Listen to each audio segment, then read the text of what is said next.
The invitation to follow Jesus is free, but the cost of accepting that invitation is high. Whoever loves his father or mother more than he loves me is not worthy of me. Anyone who loves his son or daughter more than he loves me is not worthy of me. And anyone who does not take up his execution stake and follow me is not worthy of me. Whoever finds his own life will lose it, but the person who loses his life for my sake will find it. And we talk frequently about the free gift of salvation. And make no mistake, it is free.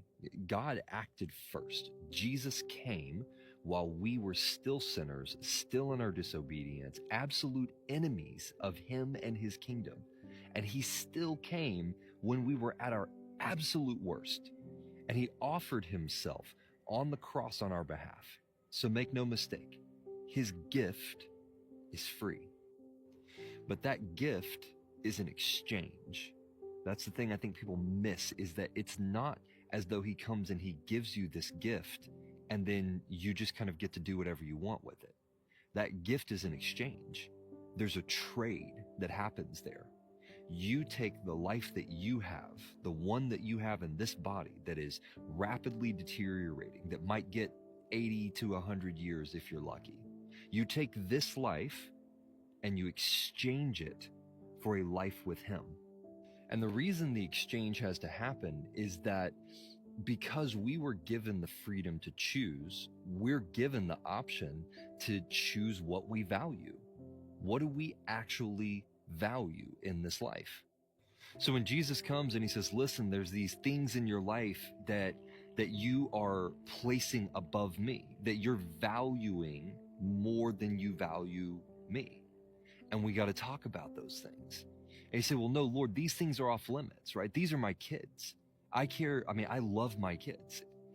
And which is such a hilarious thing for us to say, because he's like, you do realize that those are my kids, right?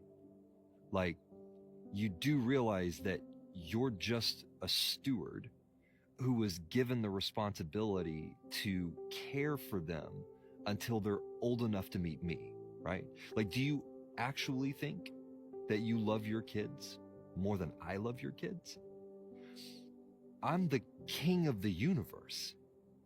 I came down from heaven and took on flesh and allowed my own creation to crucify me and to humiliate me in front of all creation. And then I took on literally all of the sin of the entire world.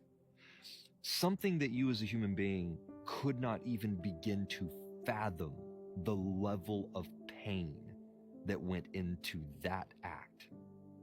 Do you really think that you love your kids more than I do? Is it possible that what you actually love is how your kids make you feel?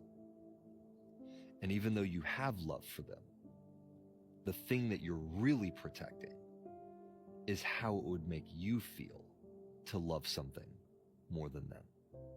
This is what we have to understand, that the life that we sacrifice to be with him is what allows us to actually understand what real love is and what's truly valuable.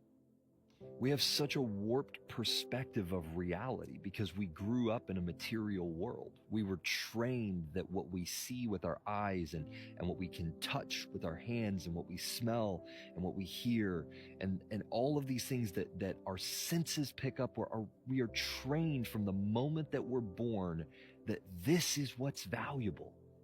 And whatever it is that you value in your life, whether it's your kids, your wife, your parents, your wealth, your house, your dog, your whatever it is that you value in this life, in your human state, you don't even have the capacity to actually understand what real love is.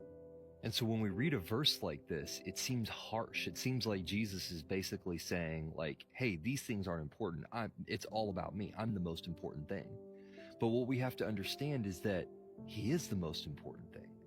He is the highest form demonstration of love in this world. We don't understand what love is apart from him. everything that we would call love pales in comparison to the love that he demonstrated on the cross. And so for him to say that if we love anything more than him, we're not worthy of him is just an accurate statement. We're not, because in our natural state, for us to place anything at a higher level of value than the demonstration of love, than the demonstration of the value that he is to us, right? There's nothing that compares. But through that relationship with him, we actually learn what real love is. It's funny because in a way, we could look at it through this lens and go, well, wait a minute, you're saying I have to love you more than my kids. That means if I have to choose between you and my kids, I'm supposed to choose you. And the answer is yes. Because if you truly love your kids, if you truly love them, then loving him more than them is the thing that makes the most sense.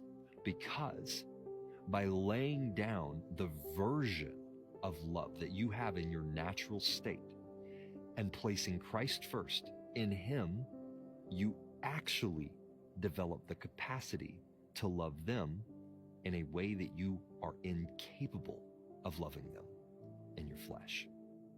And so whoever finds his own life will lose it.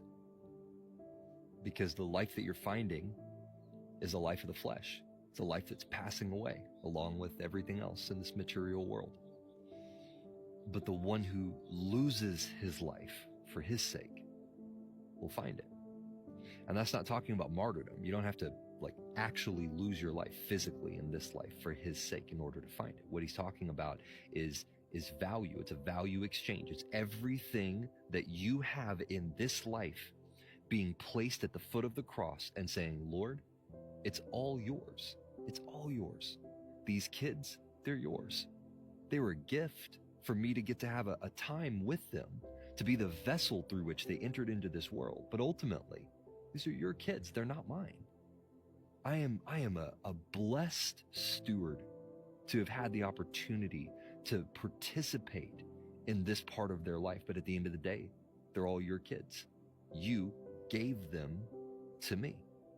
This is why Jesus can say, if you love anything more than me, you're not worthy of me.